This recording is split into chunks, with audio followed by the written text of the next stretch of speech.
332 species in genus Iris. Exploring the genus Iris, a journey of color, form, and resilience. When I think about my garden, one plant genus stands out for its captivating beauty and versatility: Iris. This incredible genus, with its intricate blooms and striking variety, has become a cornerstone of my gardening experience. Let me take you on a journey through the world of Iris and share why it holds a special place in my heart. Understanding the genus Iris. The genus Iris belongs to the family Iridaceae and includes over 300 species. These perennials are known for their sword-shaped leaves and showy flowers, which come in nearly every color imaginable. The name Iris derives from the Greek word for rainbow, an apt description of the plant's dazzling palette. From my experience, Iris plants thrive in diverse climates and soil conditions, making them an adaptable choice for gardeners. Whether in boggy areas, rocky landscapes, or traditional garden beds, there's likely a species or hybrid that will flourish. See full list at monsteraholic.com. When do irises bloom? Irises are one of my absolute favorite signs of spring. Here in the Pacific Northwest, we get to enjoy the earliest dwarf irises around March, but the real stunners are the tall, bearded varieties. Those beauties typically bloom from mid-May into early June. Although last year we had an exceptionally warm spring, and mine decided to put on a show a few weeks early. I love their ruffled petals and how the colors practically glow in the vibrant spring sunshine. I always feel a little thrill when I spot the first blooms and know that summer is just around the corner. When to cut back irises. Cutting back irises is one of those necessary garden chores that I don't particularly love. After those gorgeous blooms fade, I always deadhead the spent flower stalks right away to tidy things up. Then, I let the leaves do their work of gathering sunlight until they start to yellow and wither, usually by midsummer. I try to do a major cutback at that point to improve airflow and help prevent disease. But the really important cutback is in the fall, after the first frost. I cut everything down to the ground to get rid of any potential hiding places for pests and disease over the winter. Are irises poisonous to cats? Unfortunately, irises are indeed poisonous to our feline companions. It's really frustrating because irises are so beautiful. But all parts of the plant, especially the underground rhizomes, basically the roots, contain substances that can irritate a cat's digestive system. If my cats get into some irises, they usually throw up or have diarrhea, which is no fun for anyone involved.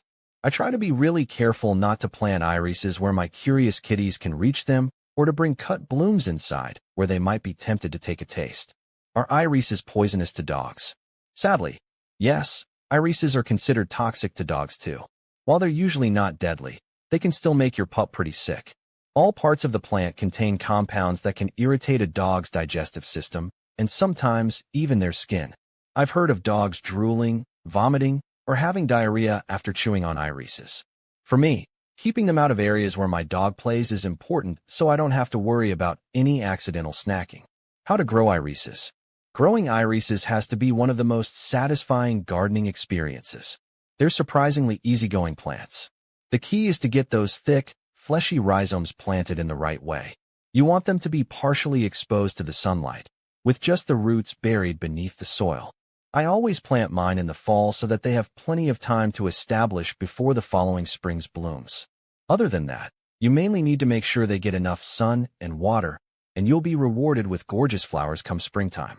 For me, the biggest challenge is waiting for the blooms after planting new irises. I get so impatient. How to care for irises.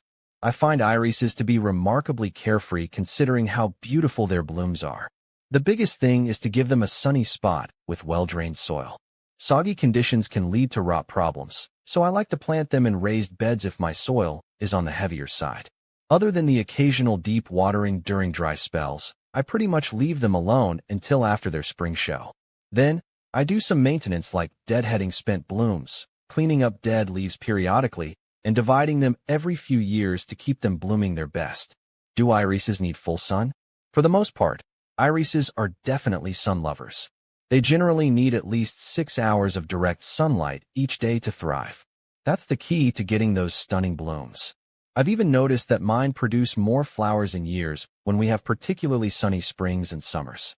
There are a few shade-tolerant iris varieties out there, But if you want the classic tall bearded irises or an abundance of colorful blooms, it's all about finding the sunniest spot in your garden. Do deer eat irises? Thankfully, irises are generally pretty deer-resistant, which is a major win for me since we have a ton of deer roaming our neighborhood. They seem to dislike the smell and texture of the leaves, so they usually bypass irises in favor of tastier plants. I've only ever had deer bother my irises once, and that was during a super dry winter when they were probably desperate for food. So, while I don't consider irises to be 100% deer-proof, they're definitely a great choice for areas where deer are a problem. What do irises smell like? Irises don't have a strong, in-your-face fragrance like some flowers do, but they have a subtle, elegant scent that I find really lovely. The smell can vary a bit depending on the specific variety, but I often notice a delicate sweetness reminiscent of vanilla mixed with a powdery, almost cosmetic-like scent. To me, it's a clean and slightly floral fragrance that's very unique. The scent isn't strong enough to carry in the air, so I like to take the time to lean in and really inhale whenever I walk past blooming irises. When can I transplant irises? The best time to transplant irises depends on your climate and the type of iris. Here in the Pacific Northwest, with mild winters and warm summers, I've found that late summer to early fall is the sweet spot. The weather is usually warm but not scorching, and the irises have some time to establish themselves before winter. This window gives the irises a chance to develop a healthy root system before the cold weather hits.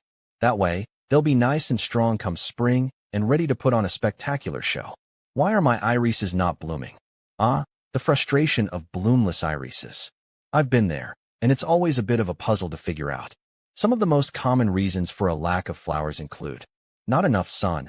Irises are sun worshippers. If they're getting less than 6 hours of direct sunlight each day, they might not have enough energy to bloom. Overcrowding. Iris is like a little elbow room. If those rhizomes get too packed together, they might struggle to produce flowers. Too much fertilizer. This is less common, but an excess of fertilizer, especially nitrogen, can sometimes cause irises to put all their energy into leafy growth instead of flowers. Pests or diseases. Certain pests and diseases can attack the rhizomes and weaken them, making it harder for the plant to bloom. Planting too deep. The rhizomes should sit just slightly under or at the surface of the soil. If they're buried too deep, they might not have the resources to push out blooms. It can be tough to pinpoint the exact culprit sometimes, but it's definitely a case worth investigating if you're missing those beautiful blooms. When to fertilize irises. I fertilize my irises twice a year for the best results. The first feeding is in early spring, ideally about a month or two before they're due to bloom. This gives them a boost of nutrients to encourage strong flower development. I use a balanced fertilizer with a low nitrogen content, like a June 10 mix, as too much nitrogen can promote leafy growth at the expense of flowers. The second feeding comes right after they finish blooming. This helps the plants replenish their energy stores and focus on forming strong rhizomes that will lead to beautiful blooms the following year. Are irises edible? Unfortunately, most irises are not edible. The entire plant contains compounds that can be irritating or cause digestive issues for humans and animals. Some older resources suggest using the dried rhizomes, roots, of certain iris varieties to add a spicy, ginger-like flavor to foods or drinks. However, it's important to exercise extreme caution before trying this due to the potential for misidentification and the risk of toxicity associated with irises. Overall, it's best to admire irises for their gorgeous flowers and leave the snacking to other parts of the garden. Can irises be grown in pots? Absolutely.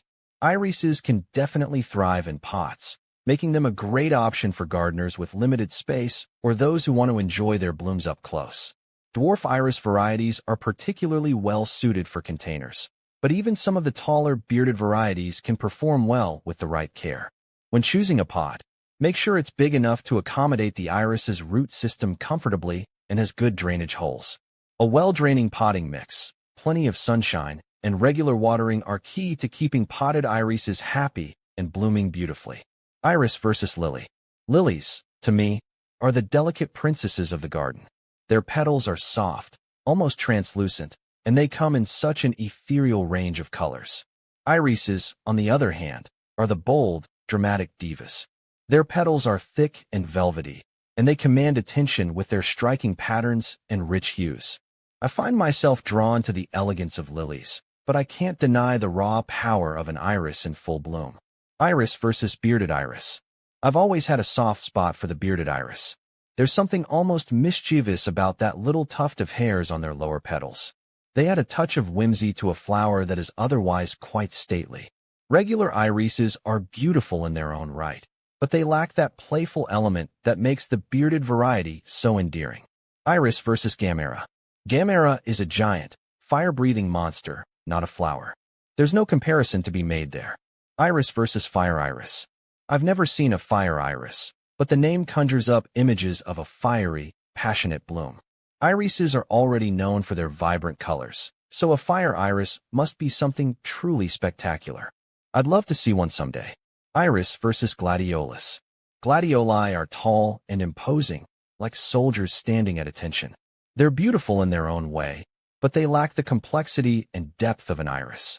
Irises, on the other hand, have a mysterious allure that keeps me coming back for more. Iris versus orchid. Orchids are undoubtedly exotic and fascinating, but they can be a bit high maintenance for my taste. Irises, while still requiring some attention, are generally more forgiving. Plus, I find the iris's form to be more classic and elegant. Iris versus daylily. Daylilies are cheerful and dependable, but they lack the drama and sophistication of an iris. They're like the friendly neighbor next door, while irises are the glamorous movie star.